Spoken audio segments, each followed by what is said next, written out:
को बार बार नमस्कार करेंगे और नमस्कार करने के बाद में आज 9वां और 10वां अध्याय प्रारंभ करेंगे। इस अध्याय में हम निशुंभ वध का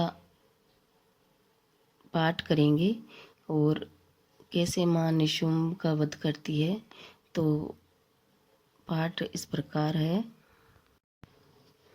राजा ने कहा, हे ऋषिराज, आपने रक्त बीज के वध से संबंध रखने वाला वृत्तांत मुझे सुनाया है।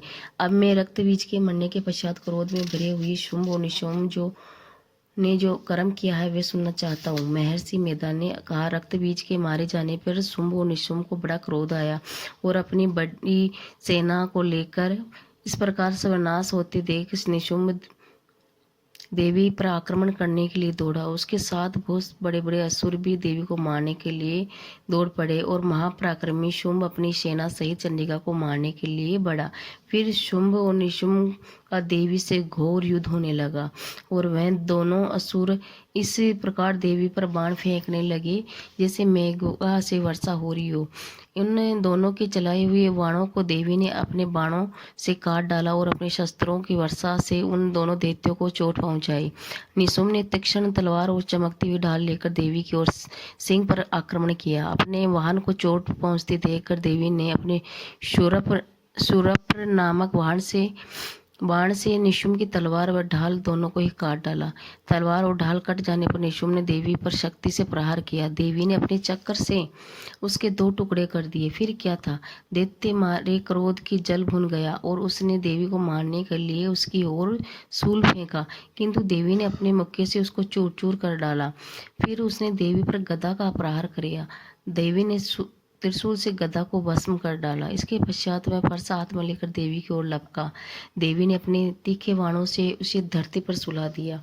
अपने पराक्रमी भाई निशुंभ के इस प्रकार मरने से शुंभ क्रोध में भरकर देवी को मारने के लिए दौड़ा। वह रथ में बैठा और उत्तम आयुधों से सुशोभित अपने 8 बड़ी बड़ी भुजाओं से सारे आकाश को ढके हुए था। शुंभ को आते हुए देखकर देवी ने अपना शंख बजाया और धनुष के टंकार को भी अत्यंत दुस्सह शब्द किया। साथ ही अपने घंटे के शब्द से, जो कि संपूर्ण दैत्य सेना के तेज को नष्ट करने वाला था, संपूर्ण दिशाओं को व्याप्त कर दिया।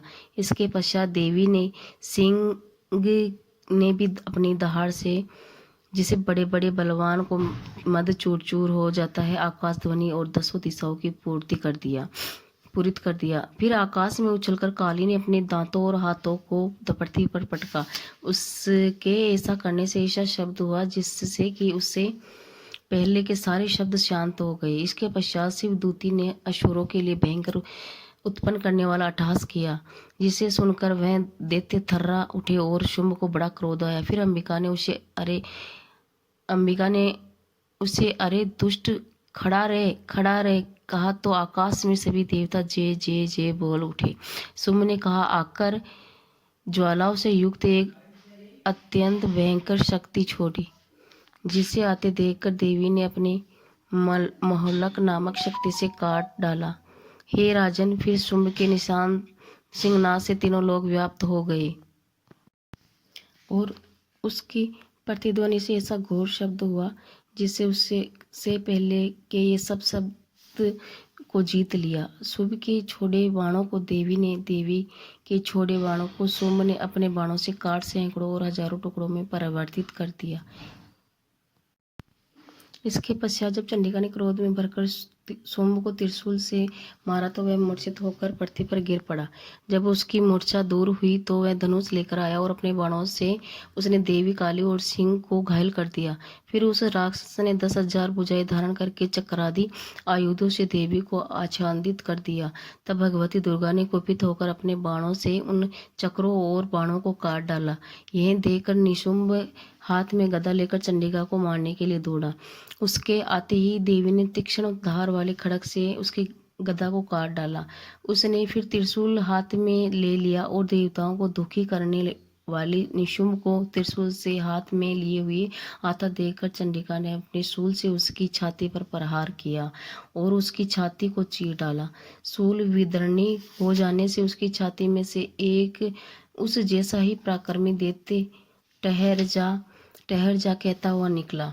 उसको देखकर देवी ने बड़े जोर से ठहाका लगाया। अभी तक वह निकलने ही नहीं पाया था कि उसका सिर अपनी तलवार से काट डाला। सिर के कटने के साथ ही वह पृथ्वी पर गिर पड़ा। तदंतर सिंह दहाड़ दहाड़ कर असुरों का भक्षण करने लगा और काली शिवदूतों की रक्षा का रक्त बीज पीने लगी। कौमारी की शक्ति से कितने ही महादैत्य नष्ट हो गए। ब्रह्मा जी के कमंडल के जल से कितने ही असुर समाप्त हो गए। कई दैत्य महेश्वरी की त्रिशूल से वितरणी होकर पृथ्वी पर गिर पड़े और कई वाराही के प्रहारों से छिंद छिंद होकर धाराशायी हो गई। वैष्णवी ने अपने चक्र से बड़े बड़े महापराक्रमियों को कचूमर निकालकर उसे यमलोक भेज दिया और इंद्री से भी कितने ही महाबली राक्षस टुकड़े टुकड़े हो गए। कई दैत्य मारे गए और कई भाग गए। कितने ही काली शिवदूती और सिंह ने भक्षण कर लिए। इस तरह ये अपना 9वां अध्याय यहीं पे हम इनको विराम देंगे। अब 10वां अध्याय अपना स्टार्ट आरंभ करेंगे और इसमें हम शुंभ वध का अध्ययन करेंगे।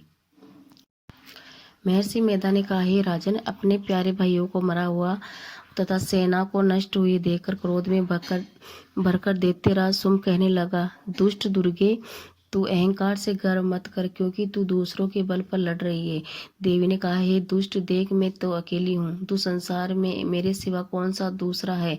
यह सब मेरी शक्तियाँ देख, यह सब की सब मुझ में प्रविष्ट हो रही है। इसके पश्चात ब्राह्मणी आदि सभी देवियां उस देवी के शरीर में लीन हो गई और देवी अकेली रह गई। तब देवी ने कहा, मैं अपनी ऐश्वर्य शक्ति से अनेक रूपों में यहाँ उपस्थित थी।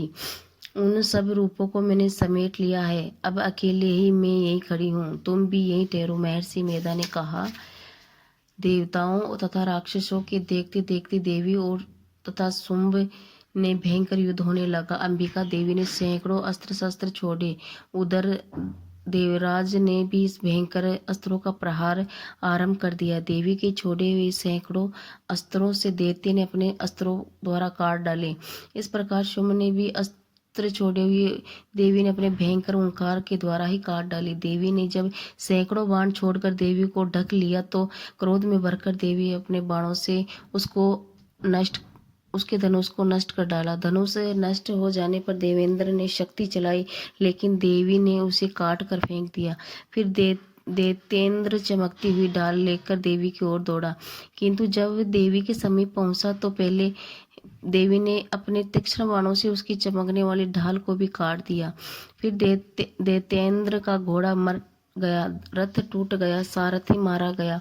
तब वह भयंकर मुदगर लेकर देवी पर आक्रमण करने के लिए चला गया, किंतु देवी ने अपने तीक्ष्ण बाणों से उसके मुदगर को भी काट दिया। इस पर दैत्य ने क्रोध भरकर देवी की छाती पर बड़े जोर से एक मुक्का मारा। दैत्य ने जब देवी को मुक्का मारा तो देवी ने भी उसकी छाती में जोर से एक थप्पड़ मारा। थप्पड़ खाकर पहले तो दैत्य पृथ्वी पर गिर पड़ा, किंतु तुरंत ही वह उठ खड़ा हुआ। फिर वह देवी को पकड़कर आकाश की ओर उछाला और वहां जाकर दोनों ने युद्ध होने लगा। जब युद्ध ऋषियों और देवताओं को आश्रय में डालने वाला था, देवी आकाश में दैत्यों के साथ बहुत देर तक युद्ध करती रही। फिर देवी ने उसे आकाश में घुमाकर पृथ्वी पर गिरा दिया। दुष्ट आत्मा दैत्य पुनः उठकर देवी को मारने के लिए दौड़ा। तब उसको अपनी ओर आता देखकर देवी ने उसकी छाती विदर्णी करके सबको पृथ्वी पर पटक दिया। देवी की त्रिशूल से घायल होने पर उस दैत्य को प्राण फकीरों उड़ गए और उसके मरने से समुद्र, द्वीप, पृथ्वी, पर्वत सब कांपने लगे। तदंतर उस दुष्ट आत्मा के मरने से संपूर्ण जगत प्रसन्न और स्वस्थ हो गया और आकाश निर्मल हो गया। पहले तो उत्पात सूचक मेघ और उल्कापात होते थे, पर वह शांत हो गए। उसके मारे जाने पर नदियां अपने ठीक मार्ग पर बहने लगी। संपूर्ण देवताओं का हृदय हर्ष से भर गया और गंधर्वनियां सुंदर गान गाने लगी। गंधर्व बाजे बजाने लगे और अप्सराएं नाचने लगी। पवित्र वायु बहने लगी। सूर्य की कांति स्वच्छ हो गई। यज्ञशाला की बुझी हुई अग्नि अपने आप प्रज्वलित हो उठी और चारों दिशाओं में शांति फैल गई। इस तरह मां ने शुंभ और निशुंभ का वध कर दिया और इस धरती को पाप रहित कर दिया। और स्कंद मैया को, माँ भगवती मैया को बार बार प्रणाम करेंगे और उनकी बार बार हम जय जयकार करेंगे। कल हम 11वां और 12वां अध्याय करेंगे। तो आप सब भक्तों